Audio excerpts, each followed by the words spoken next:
жаман әдет орнады. Москва не жасаса, Алматы айнытпай соны қайталайды. Мысалы, Хрущевтің кезінде Альшанский деген совхоз директоры, ауыл шаруашылық министрі болып еді, Әлешала солтүстік Қазақстан облысындағы Дворецкий деген совхоз директоры республикалық ауыл шаруашылығы министрі болып шыға келді. Сөйтіп, республика жақсы директордан айырылып, нашар министрге қолы жетті. Ақыры таза шаруашылықтың адамы талай қызметті шарлап, соңында өліп тынды.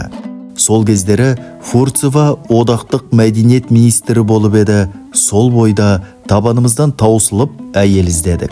Ақыры телестудияда Қатардағы режиссер болып жүрген Ғалымжанованы тауып, дереу партияға мүшелікке алып, 3 айдан соң мүшелікке өткізіп, болмай жүріп министр жасадық. Оның мәдениетті қалай көгерткенін де білеміз. Кадр іріктеуде осындай мысалдар көп болды. Орталыққа жалтақтап қарап, онда не жасалса, соны қайталайтын ауруға шалдықтық. Бұл да бір бейшаралықтың, қабілетсіздіктің, өз пікірі, өз принципі жоқ табансыздықтың белгісі еді. Ең соңғы мысал, Москвада Бирюкова деген әйел СОКП орталық комитетінің жеңіл өндіріске жауап беретін хатшысы етіп сайланып еді. Біз де Жалмажан Дәулетова деген әйелді республикалық орталық комитеттің дәл осындай жеңіл өнеркәсіпке жауап беретін хатшысы ете қойдық. Әйтеуір, кейінгі жылдары республика басшыларының жаңа саясат арқасында осындай бейшаралықтан, жалтақтаған кіріптар мінезден арылған сияқтымыз. Соңғы жылдары баспасөз бетінде коллективті жауапсыздық деген сөз жиі айтылып жүр. Соның нышанын ең алғаш осында келгенде байқадым.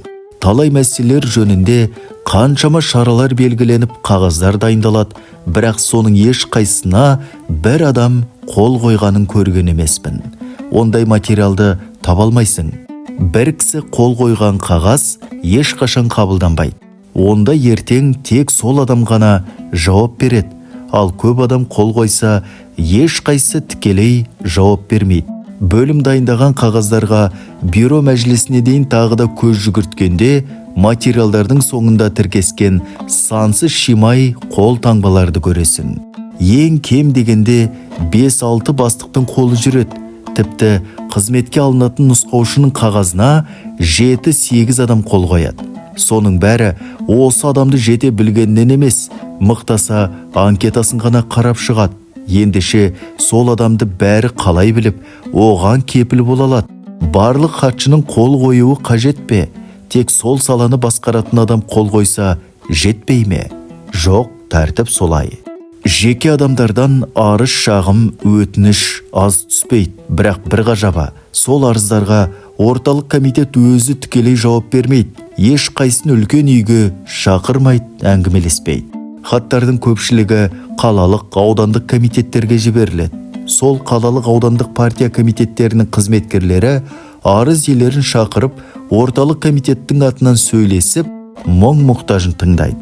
Шамасы келсе көмектеседі, қолдарынан келмесе алдаусыратып шығарып салады.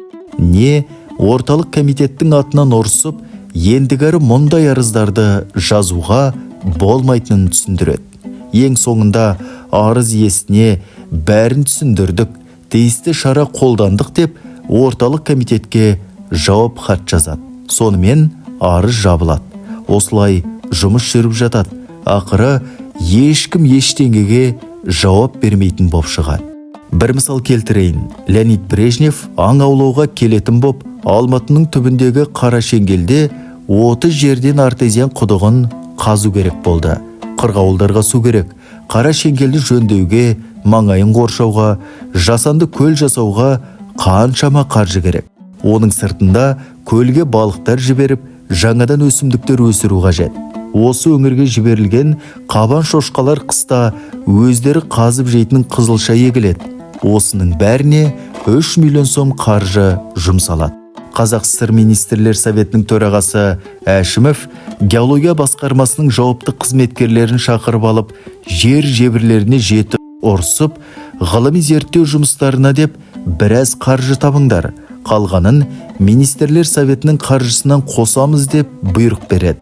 Шаруашылық басшылары Қара Шеңгелде совхоздың бір бөлімшесі бар еді. Оны не істейміз деп қиналады. Қаншама жұрт еңбек етіп күнін көріп отыр. Мұның да жарасы жеңіл болады. Поселканы жойып тынды. Бүкіл бөлімше жұмысшылары сол аңшыларды бағып күтіп қызмет ететін қолғабыс персоналға айналды. Міне, бүкіл бір ауылдың қаншама адамның тағдыры осылай шешіліп, осылай өзгерді. Олардың жазған арыздарын ешкім тыңдаған жоқ.